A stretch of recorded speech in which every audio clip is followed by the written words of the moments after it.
Now, reading food labels. Now, this is a skill which is going to be really, really important if you start on the gluten-free diet. So we're going to talk a little bit more about how to read food labels to help you identify which foods are gluten-free or not. So the first thing you may look at when you pick up a food item is the food packaging. And you're looking out for the phrase gluten-free or the cross-grain symbol shown here. Now, if a food item contains either of these, you can be confident that it's gluten-free and therefore suitable for someone with celiac disease. Now, foods which contain the gluten-free or cross-grain symbol can often be found in the free-from aisles in the supermarket. But it's important to remember that there's going to be lots of foods throughout the rest of the supermarket which are suitable for you if you have celiac disease. So it's worth remembering that just because a food doesn't have the gluten-free phrase on it doesn't necessarily mean it's not suitable for you. So in these instances, what you need to do is look at the ingredients lists. Now, food labelling laws state that any major allergen must be emphasised in some way in the ingredients list. So the gluten-containing allergens we're looking out for are wheat, barley, rye, oats. So when you're looking through the ingredients list, if you see any of these ingredients emphasised in bold in the ingredients list, you know that that food contains gluten, therefore should be avoided. Equally, when you look through the ingredients list, if there's none of these allergens emphasised in the ingredients list, you know that that food is gluten-free and should be safe for you to eat. The only exception to this is if on the packaging it also contains a phrase such as may contain or made in a factory containing, and then it lists some gluten allergens. So for example, may contain wheat or made in a factory with gluten containing foods.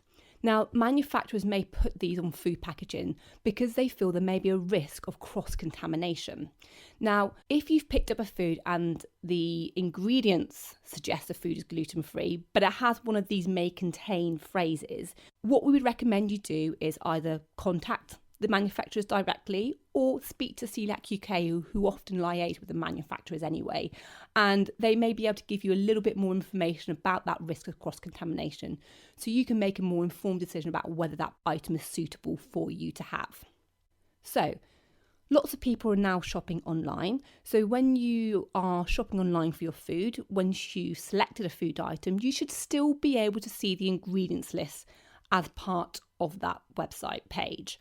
And again, you're looking for those same gluten-containing allergens in the ingredients list. So wheat, barley, rye, oats, and you know that if the ingredients list contains any of those grains, it needs to be avoided. When you're shopping online, one of the benefits you have is that you can apply filters to the foods that you're searching for. So some of these filters may come under nutrition or lifestyle or diet. And within those filters, there's often one relating to gluten. So it may be gluten-free or no gluten. So say, for example, you're searching for crisps. If you put gluten-free crisps in your search box at the top, it's likely to only produce the crisps which actually have gluten-free as part of their name. However, if you put crisps in the search box and then apply your filters, it should bring up only those crisps which have no gluten-containing ingredients in their product. However, I would always recommend that you do just double check the ingredients list as a safety precaution. So what if you pick up a food which doesn't have any food packaging? So for example, if you go to a deli counter or a bakery counter and there's no food packaging on the item. Now, if this is the case, what you'll need to do is you'll need to ask. So ask someone behind the counter for their allergen information.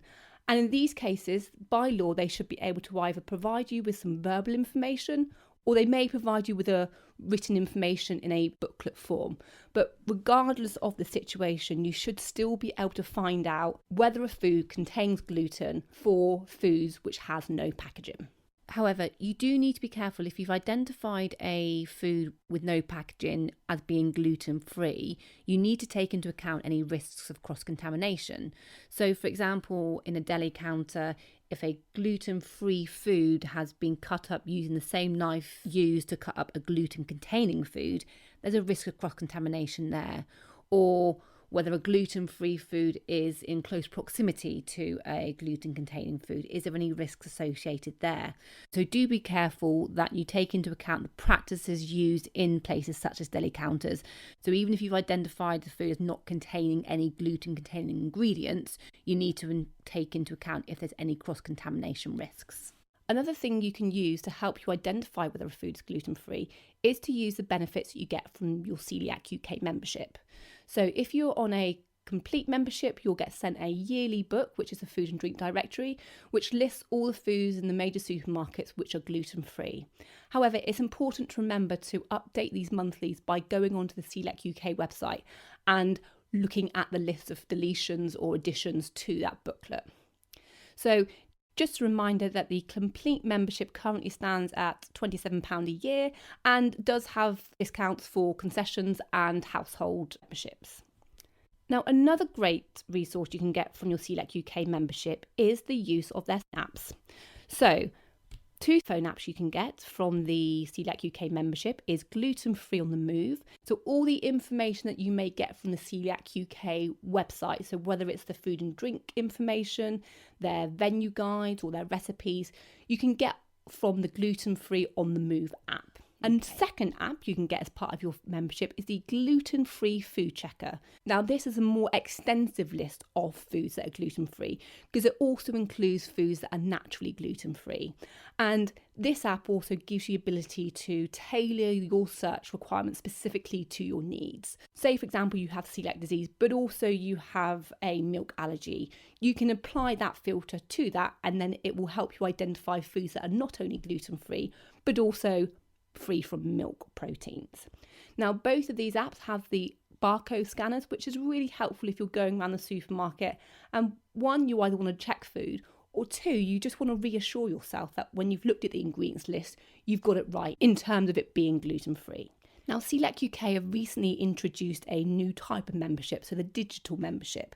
And this comes in at just £15 a year. And again, there are discounts for concessions and for household membership. And with that digital membership, you'll get access to these apps as well as the other digital resources. Another benefit of CDUK UK is their helpline, which you can call if you have any questions about any specific foods. So just to summarise, when you're looking at foods to see if it is gluten-free, first off, look at the food packaging to see if it's got gluten-free or the cross-grain symbol on. Secondly, you might want to look at the ingredients list, so whether that's on the actual food packet itself or on the online descriptions. Remember, if you're shopping online, you can apply the filters, but you do just need to double check those ingredients lists as well. If a food doesn't have any packaging, please ask the people behind the counter and they should be able to provide you that information in some format. And CDUK UK have a great range of resources which can support you in helping to determine whether foods are gluten-free or not. Danny, tell us a little bit more about how you use the food and drink guide. We are divided into 2 sections. The first section covers more of the brands that are specifically gluten-free, so we'll have that gluten-free stamped on the label that you'll generally see in the free from section in supermarkets, and that's divided further into sections such as cereals, breads, sauces, etc. And it does contain some prescribable products as well. The second section is more supermarket owned brands and everyday brands that you might see on the supermarket shelves away from the free from section. These products are made using ingredients that are gluten free. With that section, it's divided into supermarkets, which is really handy. If you always shop at the same supermarket, you can go straight to that section in the food and drink directory and have a look through and see how many other products are available that are gluten free. It makes your life a lot easier and less restrictive in your diet. Danny, tell us a little bit more about the apps that we mentioned. Yeah, absolutely. The Gluten on the Move covers a lot more things. So like you said, it's got the food and drink directory. So it's an easier way of having it because you've got everything on your phone these days. You can also scan products using that app. So you can scan barcodes, makes it quick and easy to find. The venue guide, they have accredited restaurants on there, but also restaurants that are recommended by other people using the app. So that could be really handy because, you know, everyone wants to know where they can get their gluten-free fish and chips on Friday. There's also the gluten-free food checker. Like you were saying, it's much more food-based. what I've noticed is that for some people who have maybe more than one restriction in their diet, so if they can't have lactose or dairy or egg, you can actually filter by allergen, so that it only brings up things that cover your own allergies, which makes it more personal for you. And there's lots of logos on there and icons, so that it's really quick and easy to know, yes, this is safe, no, this one's not, and this one you might have to sort of double check, essentially. So we've talked about how when you read the food labels, you're looking at the ingredients, and the ingredients which contain gluten will be emphasised in bold, therefore are generally not appropriate as part of the gluten-free diet. However, there are a few exceptions. Now, one of those exceptions is Codex wheat starch and gluten-free wheat starch. Now, this might be something that you see on the ingredients list of some of your specially manufactured gluten-free breads. Now, you'll see the word wheat in bold or emphasized, and you may think, it's got gluten. However, these specific ingredients are specially manufactured wheat starches that have been washed to remove gluten to a trace level. So these are actually suitable as part of the gluten-free diet. However, if the ingredient just says wheat starch or modified wheat starch, they contain gluten, so would need to be avoided. Some other areas of interest are barley malt vinegar and barley malt extract. Now, there's a lot of confusion about these two because both are actually made from gluten-containing grains. So the big question a lot of people have is, well, how can they be safe for a celiac to use? So I want to go through a little bit about what the difference is and what it means for a celiac. So let's look at barley malt extract first of all. So barley malt extract is actually extracted during the brewing industry process, and it's usually used in very small quantities in food manufacturing. And some of the foods, the ingredients levels will be at such safe levels, they'll be at 20 parts per million or even less of gluten, so they're totally safe for use. But by looking at the label and the packaging, it's often incredibly difficult to tell whether that food has got barley malt extract at a safe level. What we really need is the manufacturers to label them gluten-free.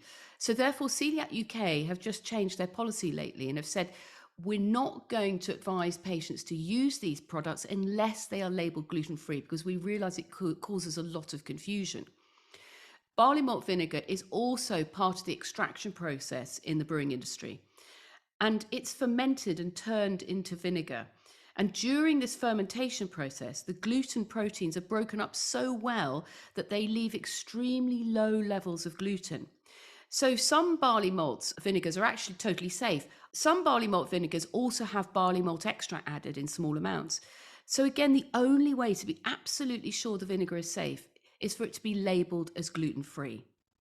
So this has caused so much confusion over many years that CDUK UK changed their policy in 2020. And they said, we are no longer listing products containing barley malt extract or barley malt vinegar unless they are labelled clearly as gluten-free.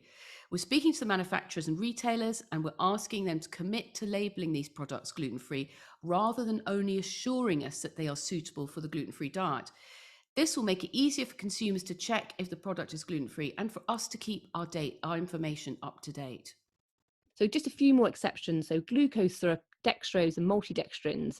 So these can be derived from gluten-containing cereals, but the way the grain is processed results in the gluten being removed.